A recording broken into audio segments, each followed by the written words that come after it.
Sheldon Williams, you see him getting better and better and better. He's going to lay up here. No, they back it out. They want to take time off the clock. Smart play.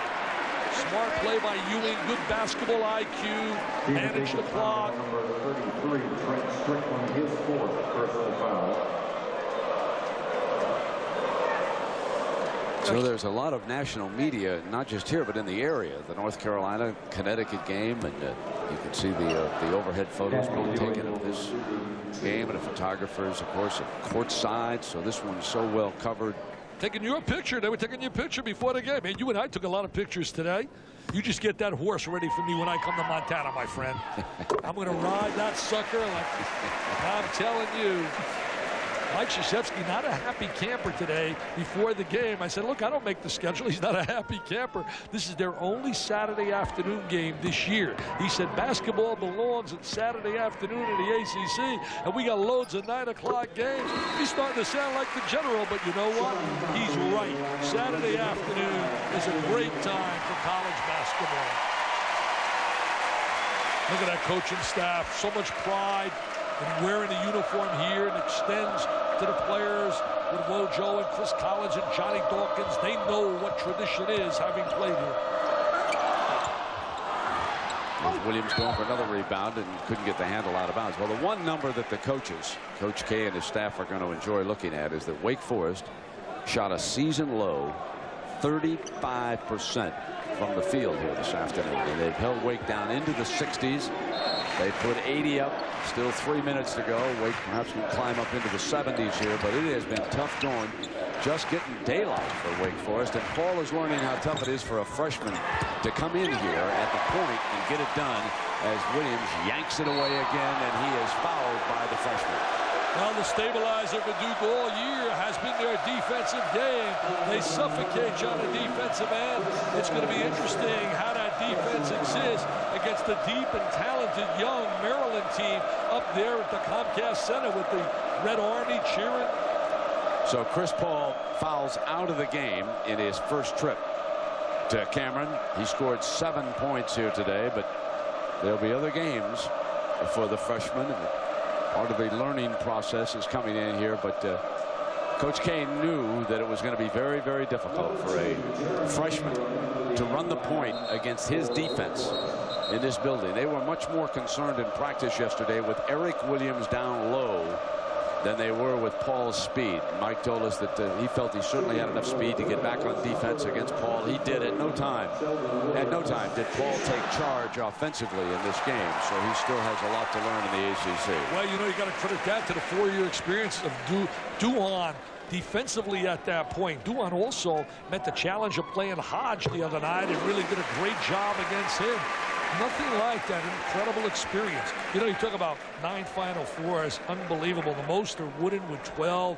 The Wizard of Westwood and Dean Michelangelo had 11. Incredible, though, that he's taken his program, especially after his early start, winning only 38 games in 3 years. I'll tell you one thing, Brent. This is a question I'll ask you. You've been around all sports. With the climate that exists now, with the win now mentality, I wonder in today's climate with 38 wins in 3 years here, would he have survived that years, you know, now versus years ago? I think it depends on what they're replacing when they come in. Well, he replaced, they were in the Final Four in 78. Then it would be very difficult. But if you're coming into a program that has not experienced success, then they'll live with you for a while. But a school like Nebraska, which you mentioned earlier in the game, they had so much success that they were spoiled, and there was no way they were going to sit there when they were not recruiting the kind of players that were winding up at Oklahoma and Texas, and that's what happened out at Lincoln. Well, you know, my point is this. If you're going to make that change and the ball goes out of bounds at Lincoln, Nebraska like they did, you got to hit a grand slam. And I have nothing against Mr. Callahan. I don't know him at all, but to me, they seemed like they were just searching for a coach, getting rejected by everyone, and it was unbelievable. But, you know, when he came here, Mike Krzyzewski, he stepped in. They didn't win. They didn't go right from the Final Four to Mike Krzyzewski. There was a year or two between them. But it was basketball was in pretty good shape. Well, you take a look at his recent record. 6 straight Sweet 16s. 3 years ago, the championship. Duhon, of course, was a starter as a freshman on a national championship team here. His overall, Mike Krzyzewski's overall tournament record is 60-16, folks. 78%, as Sheldon Williams' line here today is just absolutely remarkable. He filled up the stat sheet, man. That's almost a triple-double, by yes, sir. Great job this afternoon for Sheldon Williams. You know, you mentioned 6 consecutive Sweet 16s. Most schools would proudly put that out there and sell that to you. He said, we're not about Sweet 16s, man. We're about cutting nets down. You know, the last time a triple-double was turned in by a Duke player, I looked at it the other day, and you've got to go back to 1978, and Gene Banks. Wow, he was a former legend here. He did it against Lehigh, 13, 12, and 11. So that is how close Sheldon Williams came today to becoming the first Duke player to turn in a triple-double. You got to go back to 1970. An opponent, you go to the year previous to 78, to 1977. Tree Rollins with Clemson went 16, 15, and the Tree had 10 block shots. You know, it doesn't shock you at all, though, because Duke is so balanced as a team that you're going to have everybody sharing the wealth, that you're not going to have one individual piling up those kind of numbers. Like in 91 and 92 when they had the big three with Bob Hurley, certainly one of the great point guards ever to play the game, and then hooking up with Grant Hill and Christian Lake. Again, we go back on the drive. Nice drive. Coming right on through by Tehran that time. Go back, this will make it an 11-game winning streak for the Blue Devils since their loss in the final of the Great Alaska Shootout. They were beaten by Purdue 78-68, and Mike told us yesterday we didn't shoot a lick in that game. He said we just never had a chance. And the Boilermakers, on the other hand, played very, very well. This would give them an 11-game winning streak since then. But the margin's unbelievable as Randolph puts it down. Shavlik Randolph, a schoolboy legend from nearby Raleigh, a 6'10 sophomore, putting it away. And now 119, and the numbers will start to mount again. This will be the 36th consecutive victory here in Cameron Indoor Stadium. This team undoubtedly will rise to number 1 if North Carolina can win at home. Otherwise, of course, Connecticut would stick number 1 going to Monday nights. Big Monday on ESPN against Pittsburgh. So it's 84-67, 119, and the Blue Devils doing it again. And there'll be other days. There'll be other days. Hey, I'll tell you what, you went to Northwestern, you're very culture-minded. Wasn't that Mr. Kipling? If is Mr. Kipling. See, you think I'm one-dimensional. You think I'm just into the stats. You like that. You shocked you with that one. Yes, I am.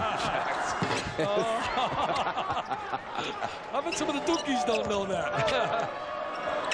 Todd Hindley on the floor for Wake Forest. And jump ball last time I checked that possession here. I think it was going to Wake Forest. Wake won 16 in a row last year at home.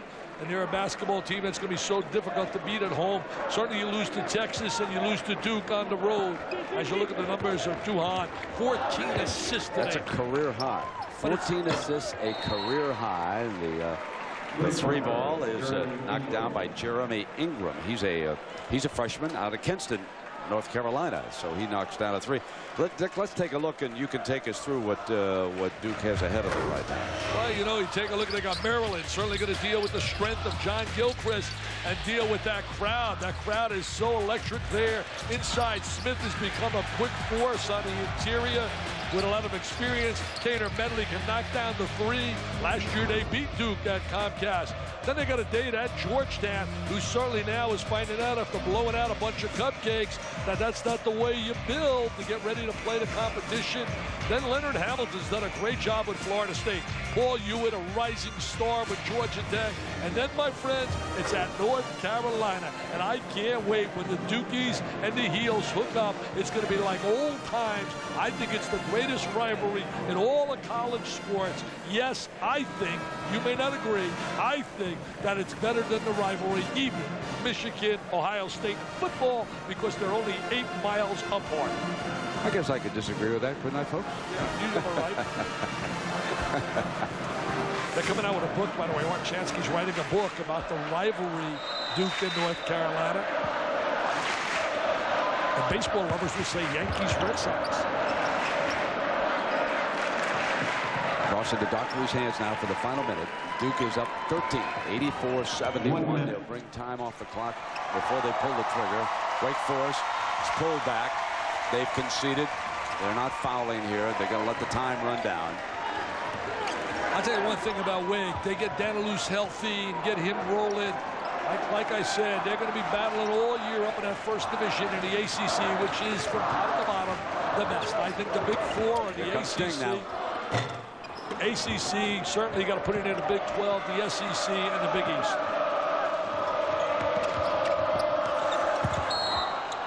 Blocking foul called against Randolph. Hey, your alma mater had 2 great wins. They beat Illinois and Iowa. Bill Carmody and a Northwestern basketball team, the Wildcats, 2 big wins for them. Alan Williams, a senior guard from Dallas. Doesn't get much playing time. Checking in for the Demon Deacons. 2 shots coming up here for Downey. This is the first. Remember now, we're sitting on a 13-point margin right now, 84-71.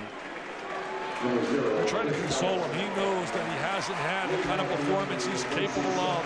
What a winner this kid is. I'll tell you, he can play for me any day of the week. I met him over in New York, Brent, and I was so impressed. He's just a beautiful young guy that you would absolutely love to wear your uniform. Son, you're going to be a great player.